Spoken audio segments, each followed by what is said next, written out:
El primer acuerdo consiste en ser impecable con tus palabras. Parece muy simple, pero es sumamente poderoso. ¿Por qué tus palabras?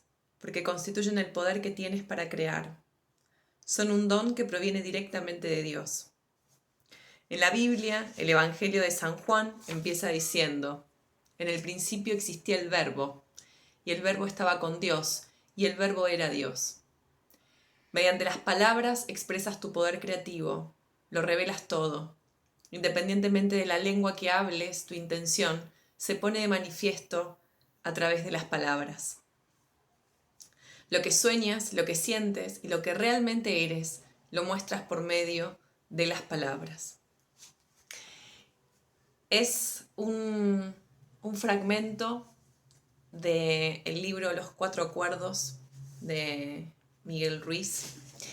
Y con esto abro este espacio que lo tenía pendiente desde hace algunos días, desde el momento en el que subimos el último video, en donde estaba ahí un poco reflexionando, filosofando y buscando conectar conceptos que me parece que fueron como muy de movida todos juntos. Entonces me propuse armar una secuencia de videos para profundizar un poquito más en esto del lenguaje descriptivo, del lenguaje generativo y de cómo interviene y cómo interactúa nuestra mente consciente y nuestra mente inconsciente en la construcción de la realidad, ¿no? Como habla Miguel Ruiz,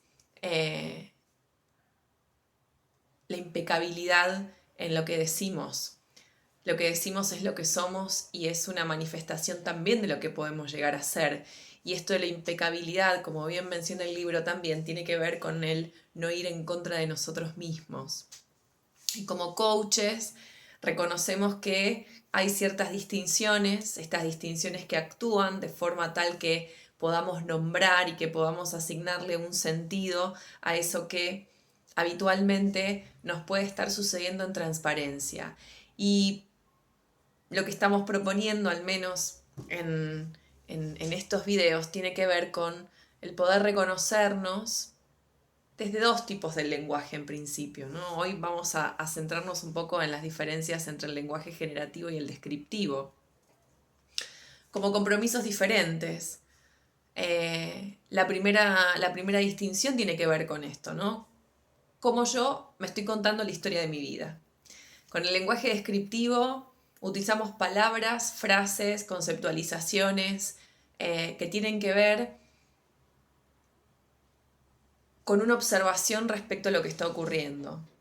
Bien, cómo yo estoy describiendo esto que ocurre, desde qué lugar me lo estoy contando. ¿Sí? Las descripciones tienen que ver con brindar información respecto a qué es lo que estoy viviendo, cómo lo estoy viviendo, y habla más de quién soy yo en esa situación que de la situación en sí.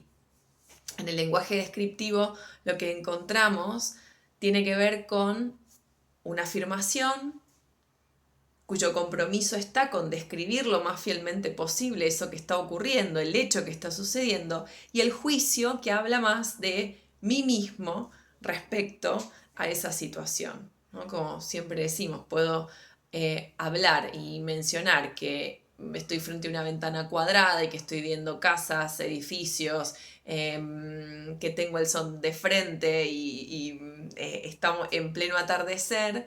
O puedo decir qué fantástica que es esta vista, o qué terrible que es este sol que me está pegando de lleno en los ojos, y ahí ya mi compromiso está en compartir cómo me siento yo frente a esto que estoy observando, ¿no? Como diríamos, el juicio tiene que ver más con ser el reflejo del alma y no tanto con el compromiso a contarles y describirles cuál es en sí la escena, que también va a estar sujeta a cuáles son mis experiencias, mis conocimientos, mi bagaje anterior al momento de describir. No voy a dar la misma descripción si soy arquitecta que si soy coach, porque voy a tener otras distinciones y otro conocimiento para ser mucho más sutil y mucho más detallista quizás en la información que estoy ofreciendo. Pero sea que estamos parados en en el plano de las afirmaciones o en el plano de los juicios, estamos describiendo, estamos contando una historia. Una historia que a veces tiene más que ver conmigo y otra que en algún punto tiene un compromiso más preciso con eso que está ocurriendo, la relación que se construye entre el sujeto, que en este caso soy yo que observa, y eso que está siendo observado, es diferente, es distinto. Y muchas veces el riesgo que corremos es en considerar que un juicio, mi mirada respecto a la situación, es una afirmación. Y que si yo lo estoy observando de esta forma, todos debieran observar lo mismo. Porque si vienen acá 5 personas, más o menos coincidiríamos en la primera descripción que les di. Ahora, si qué linda la vista o qué terrible el sol que me está pegando de lleno en los ojos, eso puede variar. Y muchas veces los conflictos pasan por creer que mi juicio respecto a la situación es una afirmación y es un hecho que puede ser fácilmente verificable por otras personas. Y el segundo plano que es interesante reconocer tiene que ver justamente con el lenguaje generativo, ¿no? Y cuando hablamos de generativo tiene que ver con reconocer que además de describir, el lenguaje también crea realidades. Yo soy a través del lenguaje, somos a través del lenguaje. Y muy posiblemente, si la historia que me cuento es qué horrible esta vista y qué mal que me está pegando el sol derecho en los ojos, voy a estar creando una realidad muy diferente a que si reconozco o me inclino más hacia un estado de gratitud respecto a lo que estoy observando, esta vista, a estar bajo un techo, etc. Son realidades muy diferentes que nacen primero de una descripción. Por eso yo siempre digo en los grupos que el lenguaje descriptivo no es más o menos importante que el anterior. El descriptivo tiene que ver con qué narrativa me estoy contando, qué género de historia me estoy contando alrededor. Y aceptar que esa descripción y esa historia que yo me cuento va a crear una realidad. No tenemos más que ver lo que está ocurriendo afuera. El creer o el juzgar que esto es una oportunidad, que es una crisis, que sí, reconocerlo como una crisis, pero como parte de una nueva humanidad quizás que están haciendo, que estamos evolucionando a nivel emocional, no quiere decir que niegue lo que ocurre, que niegue lo que sucede, pero también aceptar que hay otras personas que lo pueden estar viendo de otra forma, ¿no? Pero muy posiblemente esté construyendo una realidad muy diferente, muy distinta, porque mis pensamientos van a ser distintos y por ende mi estado de ánimo también va a ser diferente. Creando a su vez una seguidilla de acontecimientos que tengan que ver con ese caudal de pensamientos y ese estado anímico que vamos construyendo a partir de una historia que nos estamos contando.